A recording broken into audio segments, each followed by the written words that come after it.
We wanted to talk to you guys a little bit about, and again, I personally do not know who titled this message. It says, Learning to Thrive in Marriage. I thought it said Thriving in Marriage, but it's learning, which makes it a little bit better. But that's what we're here to talk to you a little bit about. In March, we attended, it's called Enrich Your Marriage retreat put on by Focus on the Family. It was in Huntsville, which it was awesome just to get up there. I love traveling, and it's a beautiful area there. So it was over a weekend. It was a Friday to Sunday retreat, Friday night, Saturday during the day, and then Sunday it ended with a little devotional. But yeah, it was put on by Focus on the Family, a Christian organization who focuses on marriage and family, counseling and teaching and all those things. It was awesome. There was about 20 couples in total, so it was kind of small. It was in a ski resort, but it was kind of close knit. You were with like two other couples sitting at the tables, and it was good to see like people of like wide ranges, right? So we were not the youngest couple there. Well, we may have been very close to the youngest, but we weren't the youngest married couple. Like, we've been married now, we're going into our 8th year. There have been people who have been married fewer years than us there, and there have been people who, like my parents, who are in their late 50s, early 60s, and they've been married for many years, who are also there and looking to, do something to improve their marriage and their relationship, not because of it necessarily being in a bad position, just they're looking to make things better than they already are. So it was really cool to see just the different ranges. Even the people at our table, had teenage kids, and then the other couple, they had kids that would have been in between. So this couple had, their youngest child was 14, so they had 14 and older, and then the other ones had like 12 to like 4, and then there was us who have 4 and under. So it was a wide range of people and life situations that were there. So it was really cool. And the other thing too that Albert said was that he was going to do this as kind of like an interview. So if for whatever reason I get awkward up here, I might just be like, "Hey, Albert, it's time for the next question," and he might say, "Well, tell us a little bit about yourself," and then I might just pass the mic on. Is that when you pass the mic? Yeah. So why don't you tell us a little bit about us? Just making sure. So disclaimer, this is obviously a marriage retreat we went to, but a lot of it applies to any close relationship. Mitchell, if I'm not holding this right, just yell at me. I'm very bad at this. Okay. So it was really cool because I noticed some of these patterns in other relationships, like some of the conflicts and the underlying stuff I've noticed in like relationships of like my parents and my kids, not just Tim, right? So it applies, and for anyone dating, you're on a head start because you get these tips before, right? So pay attention. So did anyone else here marry their opposite? Yeah, how's that going? Good, right? Yeah, you're growing in character, right? Yeah, but it's frustrating, right? It's hard. We're not the same at all. If you have ever thought you and your spouse are not compatible, how culture would define it, if you find yourselves constantly having the same argument over and over and over, and it's so frustrating, but you're like stuck in it, if emotional connection is non-existent or like impossible, if you barely spend time together and you're just really good at being roommates, I'm sure people with little kids can kind of relate to that. Maybe you don't even really like each other right now, today. We had a hard week. Yesterday, we didn't really like each other, right? It happens. We're good today. We're good. We prayed on the way here. We did pray on the way here. If you're never on the same page about anything and you're just constantly miscommunicating, if you ever doubted that you may have married the wrong person, or if you have a love language that just does not match up and it's very hurtful and frustrating, we get all of those things. We've been there, we are still there in a lot of these areas, which is why we went to this retreat. And hopefully this is relatable to somebody, because we're pretty sure we're not alone. We hope not, otherwise this will be an awkward message. But yeah, so hopefully it resonates with you. And yeah, this is why we went to the retreat. This is what led us there. Tim mentioned we're in our 8th year of marriage. Has anyone heard year 7's the hardest? The 7th year?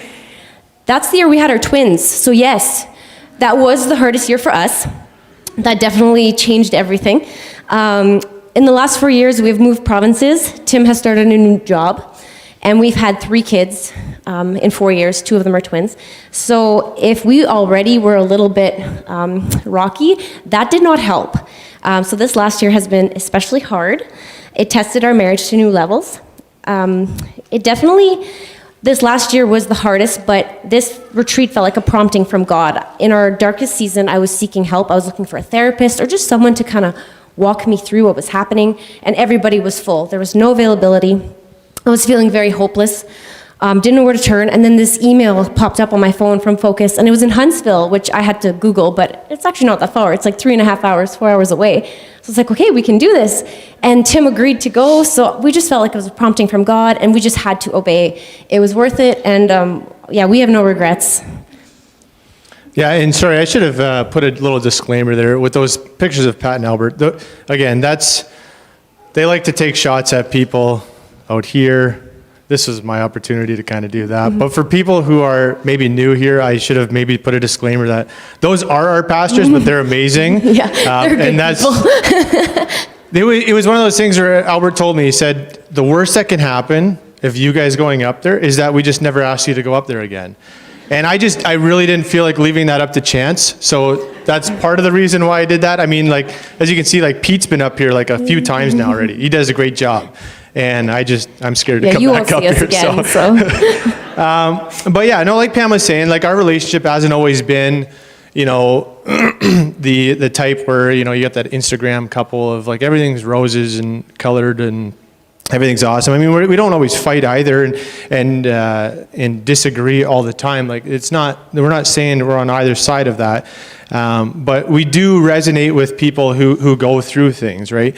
And maybe Pam would disagree that we do argue more than I say. But then you throw kids into the mix, and like for whatever reason, ours have decided that sleep is not an absolute must-have for their life to go on. Not a basic need for survival. Yeah, so I mean that's been challenging too, right? And that's been that kind of when they turned 1 and this opportunity came up, it was something that we both looked at as something that we should look into. A member of my small group once told me that, it's a good idea to just engage in something like that, a marriage retreat or whatever it is, like not when you're at the point of like, wow, this is really like rock bottom, we should do something, but just in general, like every year doing something, right? And I like to compare it to like exercising. That's something that's, resonates with me. It's something that I can relate to. But like if you look at a guy like Andrew, right? Like that guy, he works out at like 5 a.m. every day. And it's no wonder that the guy can hit a ball like 400 feet playing baseball. But he's consistent, right? It's consistent, it's intentional. And if you apply that to working out and things like that, it makes sense. But we, for whatever reason, don't apply it to things like our marriage where we're intentional, we're consistent, we're pouring into it, right? And I think over the last year with having our twins, we really saw that like we're like in survival mode, right? And we just weren't nurturing that at all. So Albert has asked us to kind of share, that's a little bit of our story. Albert's kind of just asked us to share some of the key points or key takeaways from this retreat with the intent that maybe it'll inspire somebody to do something and to take that next step in their relationship or their marriage today. All right, so I loved the content part of the retreat. There was a lot of charts in the booklet and a lot of definitions. Who's a chart person? Yes, my kind of people.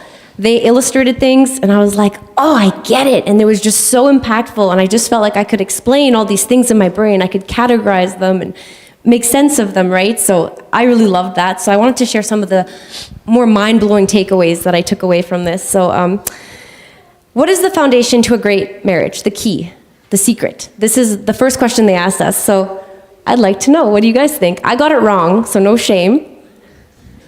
Yell it out. What's that? Yes, that's a good one, yeah. And Jesus, yes, that is the answer. This is a different answer, but that is the answer, ultimately. Man, that kind of put my point a little different, but yeah. Anyone else? Yes, quality time, yeah. All good, right? But what we learned is things like communication, intimacy, passion, friendship. None of that's actually possible without open hearts. That is what they say is the key. And Greg Smalley just did a podcast on Focus on the Family on Wednesday about this, and he says it a lot better than I do, so if you're interested, I would go listen to him. But how many open hearts is required for a great marriage? 1? 2, right? You both have to have an open heart. So what does that even mean? So first, let's look at what closes our hearts.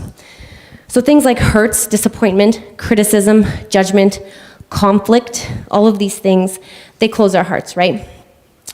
I'm going to totally lose my spot here. So basically, in any relationship, if we don't feel safe, we close up. We close our hearts and we disconnect. And this doesn't mean physical safety always, but also emotional safety, right? So emotional safety is when we feel free to just let our guards down and be fully known by someone. Our deepest fears, our thoughts, our goals, our dreams, our hopes, our longings. And we feel safe when we feel that we can open up and share that and trust that our spouse is going to handle that well, listen, validate us, empathize, care for those things that we're sharing. So when people feel safe in a relationship, their hearts just naturally open, and intimacy, which is feeling close and connected, just flows out of that. So it sounds really simple, right? Oh, that's all it takes, but it's still not easy to do, but at least it's a indicator of what's needed, right? So I thought that was really interesting. What I found interesting is openness is actually the default zone of the heart. It's actually easier for the heart to be open than to stay closed. So that's hopeful, right? We actually have to work harder at keeping our hearts closed. So that was really cool. But if we do shut down our hearts and they stay closed over a period of time, they actually harden and fossilized. So that was a good, a red flag to just watch our hearts and to make sure they stay open, because once they're hardened and they stay hard, then we're stuck and we're in a very, very bad place. So what are ways that we can help our spouse to feel safe in a relationship? I got some time, yeah. So they taught us 2 concepts. One was to cherish your spouse, and one was to nourish your spouse. So cherishing your spouse is basically just telling them what you find valuable about them, what you love about them, what your favorite things are about them. They are incredibly valued just because they are made in God's image. But what do you think about them? And they tell a story about Dr. Gary Smalley, the late Dr. Gary Smalley, and how he had gone into a fight with his wife. And he was like a marriage counselor and author of all these marriage books. Like, he knew his stuff, but they still got into arguments and they still got heated and they had to go their separate ways. And he went into his office and his son went after him. And instead of finding him like distracting himself or kind of wallowing in self-pity, he was actually reading a document about his wife Norma that was titled Why Norma is Valuable. And it was like hundreds of things that he loved about her, that he found valuable about her, all the favorite things that he had. And he did this intentionally to open his heart back up and create safety again, right? And I just thought that was such a perfect example of, like, you don't want to do that when you're mad. You want to sit in those emotions and just, oh, he's so stubborn. And, you just want to wallow in that. But this was very mature, obviously, but a very insightful tip. So if you're here with a significant other, or even just someone you're in a close relationship with, why don't you tell them what you find valuable about them? Yeah, this is the part where you guys actually do something. Albert doesn't really do that, but just turn and just say one thing, what you value about your spouse or a friend or someone like that. Oh, I see so many hugs. It's working. We're so good at this. Awesome. You guys are a good crew. That's awesome. All right. So for me, one was Tim is so awesome with our kids. And I never tell him this, but they made us share these lists. And he never knew this, but he'll come home and he's tired from a long day's work and he greets them at the door with a smile like, hey boys. And I love that and I find that valuable, right? So the second one was nourishing your spouse. And this is basically, so cherishing is an attitude, but nourishing is an action. So what do you do to make your spouse feel valuable and loved, right? So this time you're gonna look at your other person, but you're gonna tell them, what can you do to make me feel loved and valuable? So for me, I like gold stars. I'm a words of affirmation person. That's not Tim's love language, but I actually threaten to buy him stickers. And when I do something good, to just give them I just want the affirmation, the gold star, and it's very frustrating. But when he does give me those gold stars, I'm like, yes, I just feel so loved and valued. So tell your spouse or your friend or close relationship what makes you feel valued and loved.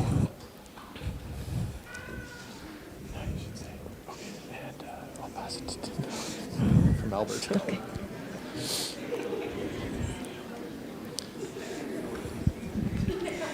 That's good. Are we good? That's we're pretty good. Good job, guys.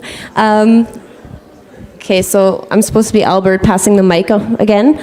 Tim's going to do our second takeaway. Yeah, so I told Albert that if we were to do an interview style, we'd have to have like a talking stick because, as you can see, Pam, we actually both really enjoy talking, but she's written this whole thing out, like with my help.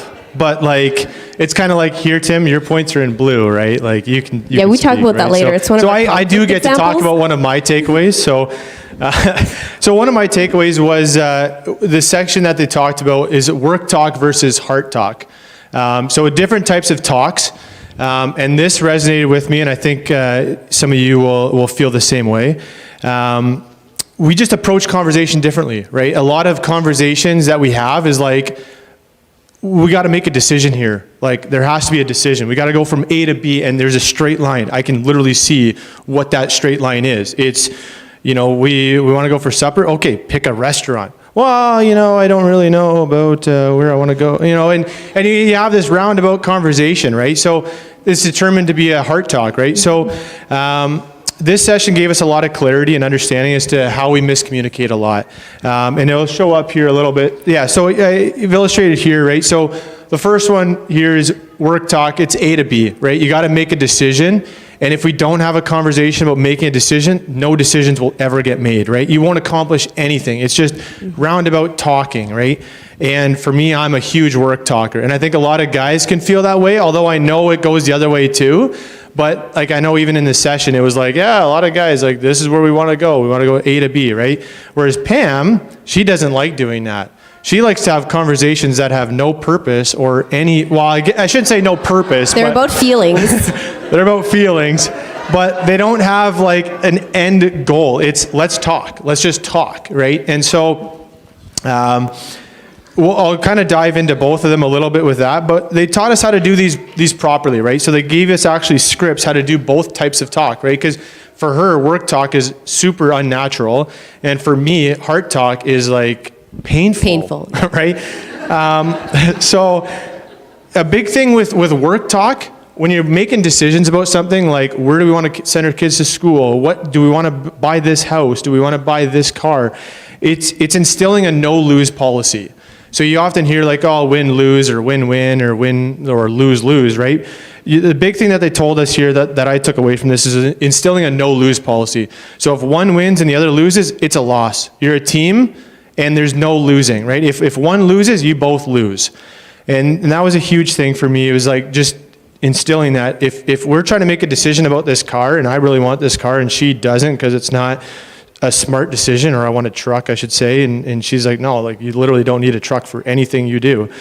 That's a lose for her. It'd be a win for me, but it's not a good decision, right? Like, and in a marriage, it's instilling a no-lose policy is the way that they said it. The heart talk, it's about sharing feelings, promoting connection and bonding. It's showing validation and empathy where there's no fixing, right? So here's an issue, right? And I'm a fixer, right? And I think a lot of you can relate to that. Is like, I just want to fix the problem. And so there's a cool video, and I'm sure some of you guys have seen this, but it resonates with me. So Mitchell, if you want to pull up this video, just for the live stream, we do have to cut this out. But we'll just play this video and then I'll continue from here. There's all this pressure, and sometimes it feels like it's right up on me and I can just feel it, like literally feel it in my head, and it's relentless, and I don't know if it's going to stop. I mean, that's the thing that scares me the most, is that I don't know if it's ever going to stop. Yeah. Well, you do have a nail in your head. It is not about the nail.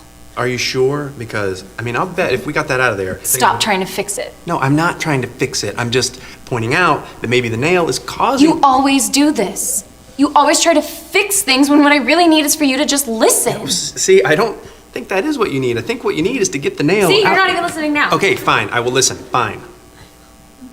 It's just, sometimes it's like, there's this achy, I don't know what it is. And I'm not sleeping very well at all. And all my sweaters are snagged. I mean, all of them. That sounds really hard. It is. Thank you. Ow! Oh, come on. If you would just. Don't. Try to see things my way. Do I have For the guys, was that painful? Or anyone who's a fixer? Does anybody does that resonate with anybody? Yeah, right? Like, if you just take the nail out, like, I could literally solve every one of your problems. Your sweaters wouldn't get snagged, right? Your head wouldn't hurt anymore. And it's like, but the biggest thing, and this is painful for me. Like, I feel with that guy. Like, I'm sitting there and I'm like, you're telling me it's not about the nail? I'm pretty sure it is. It's really obvious to me. And so, but that was a huge thing, right? It's like, and designating it. So when it comes to having these heart talks where you're going to be raw and emotional, right? You're talking about your feelings. It's actually setting this time aside. And having a dedicated time, because when I walk in the door from work and I've worked 12 hours and I've just had whatever types of calls they are or whatever, but Pam walks in and she's like, oh, like, I've just had a really hard day and and I'm like, I can't right now. Like, I have no capacity, and anything that she says, I'm going to have a rough reaction to. I'm not going to react properly to it. And so it's actually about setting this time aside and making sure that we're both, like Pam said before, having that safe space to create an open heart to actually lead to that intimacy. Totally. Because if I'm totally shut off, she's not going to feel safe, and this is not going to be a good time to have this conversation, right? So it's actually setting it aside, right? And be like, hey, you know what? Maybe when the kids go to bed tonight, do you think we could, have a heart talk where we're not making any decisions? It's not. There's nothing like that. We just want to talk, right? And again, they kind of exampled this as like an ICU, right? So the acronym is ICU, but it's also to say, not only is it to identify your feelings, to show that you care, and to show that you understand, or to seek to understand the ICU portion of that, but it's also like an intensive care unit, right? You need to be in there with the idea of like, this is intensive care, right? You don't go into an ICU unit at the hospital, all fired up and everything like that, right? You have to go into there calm, collected, like, this is sensitive, right? So that was a big thing that was with me. But guys and girls, I guess, whoever resonates with, if you're having a heart talk, don't fix it. It's literally, the script is, okay, I see that you're feeling misheard or unheard. I care about that. Not, oh, you're feeling misheard? Well, I can tell you 7 reasons why I heard everything you said, right? You're, again, trying to fix, and it's like, no, it's just listen, care, and show that you understand, right? Or seek to understand. We're still not great at this, for the record, but we know how to do it now. All right, so we're doing pretty good. So you've probably heard the term, oh, they just push my buttons, right? Who can push your buttons better than anyone in the whole world? Right? Your spouse. Like this morning, when we were supposed to be here at 9:30, and at 9:20, Tim's like, I'm just gonna grab a quick shower. I'm still a little bit mad, but Again, we prayed on the way here. We did. We're okay now, but it was a trigger. So what are our buttons, okay? We all have them. They are these deep, sensitive emotions or deeper wounds that are easily triggered. They're these lies that have been written on our hearts that have actually formed our deepest beliefs, right? And these things distort our sense of reality, and they change they influence the way we perceive ourselves and how we relate to other people. So you can see how this could cause some conflict, right? So when we are triggered, or even the threat of being triggered, right? Because that's a sensitive button. You don't want anyone to push that button. We don't feel safe anymore. So we close our hearts and we react. And we react fast because that fear drains the blood out of your head, fight or flight, into your extremities. You cannot actually think. It's a primal reaction. It's a reflex. So when I react in those moments, it makes no sense logically, but it is just because it is a knee-jerk reaction to that trigger that got pushed on, right? So each of us brings our own personal set of triggers into a relationship. And then when they get together, that is when conflict escalates, right? This is why innocent disagreements can spiral really quickly into escalated agreements, and they're kind of like vicious cycles that you're stuck in and you feel like you can't get out of. Does anyone have those? Where you just kind of have the same thing over and over and you're like, how do we stop this? The analogy that Dr. Bob Paul uses, I thought was cool. It's like an iceberg. So the surface stuff that's happening actually is not the problem. The actual problem is all the underwater, the deep stuff, the underneath the iceberg, right, that no one can see, that's actually going on inside those buttons, right, and those hurts. So we learned that all marriages typically actually have the same cycle underneath the process. The details are different of the argument, right? But the cycle and the process is the same. So the speaker labeled this process, they called it the reactive cycle. Side note, if any of this really resonates with anyone, this is inner healing that we run at the church here. It is, yeah, Sarah, yeah. It is totally, these hurts and these triggers, that's what inner healing is. We go into those and we explore those and we kind of seek out the lies that we're actually believing that are changing our behavior. Go ahead. Yeah, so we were asked to look through kind of like some word lists. They provided all these word lists with explanations. And so the first one was about feelings, right? So these feelings that you experience during conflict. The purpose was to identify these fears, these triggers, these buttons that are being pushed, and identify them, right? So identify which feelings you're feeling when your button's being pushed, right? So she could say something that is completely innocent, but inside it pushes my button without her even knowing. This was helpful to actually discover the power of labeling the emotions by using these emotion words, right? We could gain a deeper understanding of what's happening within us during these conflicts. And this was kind of neat because like I've been seeing another counselor on the side for other stuff too. And so part of the thing that we've been talking about is he gave me a list of these identifying your emotions, right? And to say these are happy, these are sad emotions. And it kind of ran part and parcel, right? Because I often thought, okay, well, when I'm feeling angry, and I would tell him this, I said, there's times where I feel angry. And he's like, well, is it really what you feel is angry? Or are you feeling, this, or this? And he showed me the list. And I'm like, well, no, it's actually, yeah, I'm feeling this. Like it kind of falls under the scope of anger, but it's like specifically identifying what you're feeling. Do you feel inadequate? Do you feel disrespected?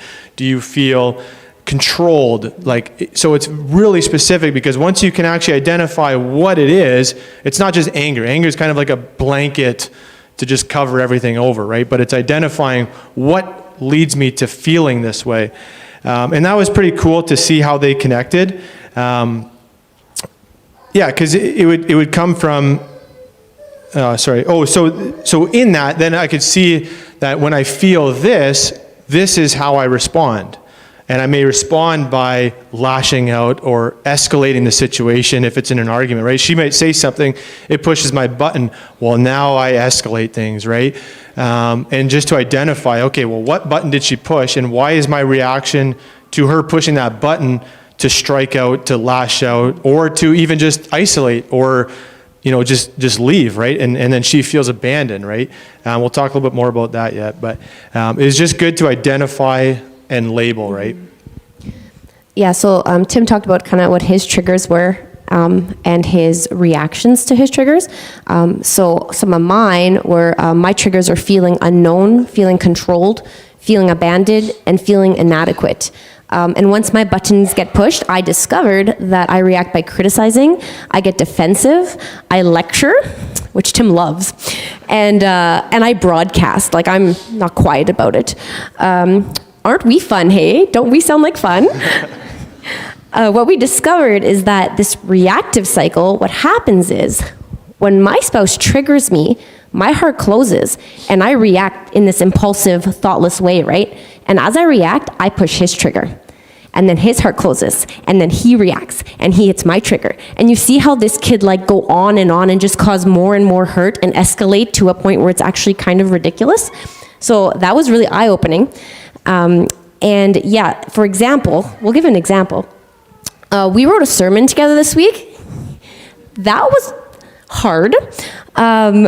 Like I said, she started by writing the script, and it was kind of like, here's your talking stick, Tim. Yeah, so this is what, So we were pretty mad at each other this week. I learned I don't work well in groups. So I hope I don't work for anyone here. I'm not going to put that on my resume.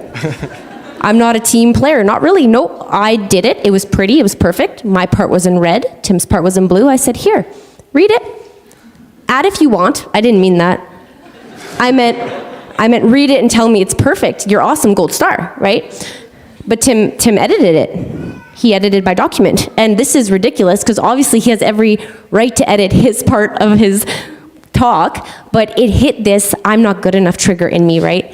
And this is just this feeling like I'm never good enough. Nothing I do is ever satisfactory. And I blew up without thinking, right? And I just started to get really defensive and rationalize and explain why I wrote what I wrote and why it's good the way it is. And then Tim reacted. Yeah, so with her reacting that way, again, I meant no harm by what I said. I was just putting my 2 cents into this talk that I was supposed to be a part of. But like I shut down, right? So then that triggered me to shut down. And then by me shutting down... Yes, I felt abandoned, right? Because he closes off and then he's like not really talking to me anymore. So then that triggers me. And then I go into lecture mode and I start to criticize and I'm like, you need to open your heart. You need to go spend time with Jesus. You're not allowed to do that. You're not allowed to tell them to open their heart. Apparently that's their job. Anyway, so. But with that, like as soon as now she's lecturing because she feels hurt. Yeah. Then I start to feel disrespected, right? And then out of disrespect, then I start to lash out and I strike out and I escalate, and it's just this vicious cycle, right? And it all started over essentially like nothing that was meant to be harmful, right? And we've gone through a million examples of these. Yeah. Like this morning when Tim couldn't find his jeans and he thought, well, he didn't think I lost them, but I thought he thought I lost them, and it was a whole kerfuffle, they call it. I found them. Anyway, so that you get the picture, right? Yeah, he did. They were in the car. It wasn't my fault. And she did a happy dance because it wasn't her fault. But remember, feelings are valid, right? They provide information. They're telling you something. They aren't always rational, but they are like a cue to find out what's going on deeper. So that was our example. And we all have different triggers based on our experiences, right? So everyone's conflicts are going to look different, but we got to map out our unique conflict cycle this way. So that was really helpful to be aware of. And one of the other things that stood out too was that with these triggers and buttons, one thing that stood out was that they don't necessarily go away.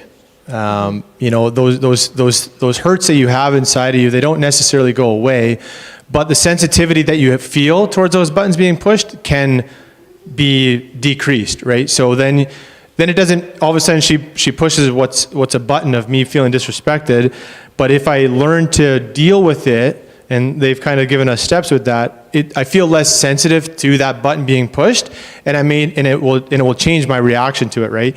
And the other thing too was that what we learned was that like I'm responsible for my triggers. I'm responsible for my buttons. The things that if Pam feels inadequate or unheard, that's her responsibility, right? If I feel disrespected, or if I feel like she's lecturing me and that's hurtful to me, there's parts that we both play in that, but that's my trigger and that's my button to deal with, right? And we take responsibility of those things, and that was a key takeaway for both of us from that. Yeah, just a fun fact that I thought was interesting, they also made us identify our wants. So there was a list of like 36 terms and definitions, like what do you want? Do you want fun, intimacy, passion, companionship? And we all had to pick our top 5. And Tim and I actually had 3 out of 5 that were the same out of a list of 36. So I was like, oh, we do have a common goal. Shocking. We just have no idea how to get there. So that was kind of cool and hopeful, and we would have never known that without that exercise. So moving forward. Yeah, and so these were kind of like our key takeaways from this. I think what we did in going there was just gain awareness, right? It's identifying things that you don't necessarily know how to put a label on it. And if you don't put a label on it, you can't fix it, you can't work on it, right? So I think for us, we still disagree, we still argue. We went to this conference in March.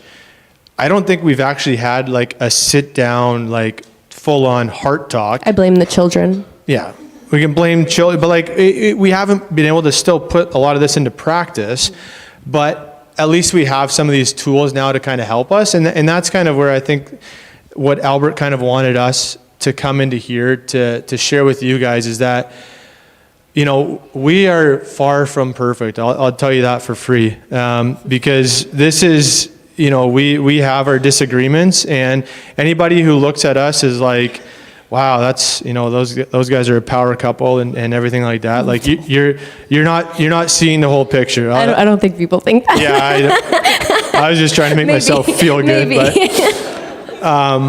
but no, like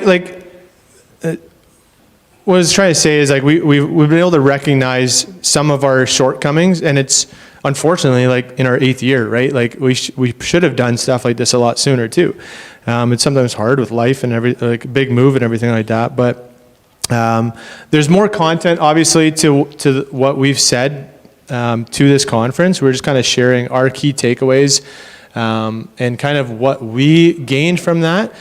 And we just hope that that'll inspire you guys, like whether you guys are engaged even, or newly married, or been married for 30 plus years. Like what was the highest number there? 35 years? There was a couple there, because they did prizes for who's been married the longest, and I want to say the longest married couple there was 35 years. And it was just really cool to see people in their 35th year of marriage be like, hey, how can we enrich our marriage? And I thought that was actually pretty cool, and how they titled it was, it's not like, hey, how to save your marriage, or like, and there's different things that they do, Hope Restored, and to dive deeper and things like that. But this was a really cool one to be like, how can I enrich it? How can I nurture it? What can I do to take it from where it is to better? It doesn't have to be on the brink of divorce or on the brink of utter failure in order to do something like that. And I think that's kind of where we were at, where it was like, okay, we want to get the ship steering in a direction that we both feel is the right direction, and maybe this is a step that we can take, right? And I think what Albert was saying last week with the baptisms, or is that's the same thing too, right? You take a step, right? Like what's your next step in your walk with God? Is maybe it's baptism, maybe it's, you know, whatever it is, volunteering, whatever, right? And I think in our marriage we sometimes forget to do that. We forget to take just a step, right? We attended this conference. Have we, you know, perfected everything that we learned in this nice booklet that they put together? Absolutely not. But taking a step to do that. And so I think I would like to encourage you guys with that, to whatever stage you're at, to consider it. Like I said, like a guy in my small group said, like every year you should be looking at something for your marriage. What can we do this year? And I heard it from another friend too, who said that, you know, each week, and this may sound ridiculous because it kind of did to me, but each week you should be putting 10 hours of quality time together with your spouse. 10 hours. That's not watching a movie. That's not sitting around and both scrolling through your phones without your kids when your kids are in bed. Like 10 hours of like intentional time put into your marriage. Pam and I tell you that, we have not done that. We have not spent 10 hours a week, like weekly, to put into that, right? But just think of how much you can put into that, whether it's work talks or heart talks, right? It doesn't always have to be the heart talks. Because I think for people like me, like that's scary, right? 10 hours of heart talks. But it can be work talks, right? Like it can be, we got to make a decision about this. This is coming up, right? Our kids are going to school. Where are we going to send our kids to school, right? And have those, but it's intentional. And it's this is what we're talking about. And if we're not ready, then don't do it. Disengage, right? Like if you've determined that, hey, you know what, Wednesday night is a good night, kids are in bed, and let's have a heart talk, but then something came up during the day and like you're not in a position to do that, don't have it, right? Say, okay, let's reschedule it, because if you're not in a position to have it, neither, like both of you aren't feeling safe and secure, you both don't have open hearts, or one person doesn't, it's not going to go well, right? It will trigger. Yeah. Yes. All right, so thank you for being awesome listeners today. I'm going to close in prayer. So thank you, God, that you have created us to be relational and designed for connection, God. We are wired this way. And Lord, we need each other and we need you. And God, I just want to thank you that we can approach you and you are always safe. And we can always come to you with open hearts and show our true selves and be fully known by you and examined by you, Lord. I know that we will not be criticized or judged, but just loved even more, God. So I thank you for that. And thank you that no matter what happens in our relationships, you are always there in the hills and the valleys. You are always good. You always have a plan. You are always working, God, and you are unchanging. Lord, we know that our relationships and marriage specifically is meant to refine us to become more like Jesus. And we confess having sinned so often in this process, Lord, as we navigate marriages and act out of our sinful natures. But just help us to see other people the way you see them, Lord, with empathy, with love. Help us to have humility and patience and gentleness towards each other, to have empathy. Thank you, Lord, that that you are a safe place where we can come to find personal healing and growth and care for our own hearts so we can bring that into our relationships. So, Lord, for every couple here, regardless of where they are, whether they are feeling hopeless or disappointed or in a really good place, I just pray that you'll work in their marriage and in each of them individually. Lord, and we just want to just ask that you bless each and every one of them today, no matter where they are, and that they can continue to connect with loved ones in a meaningful way. Amen.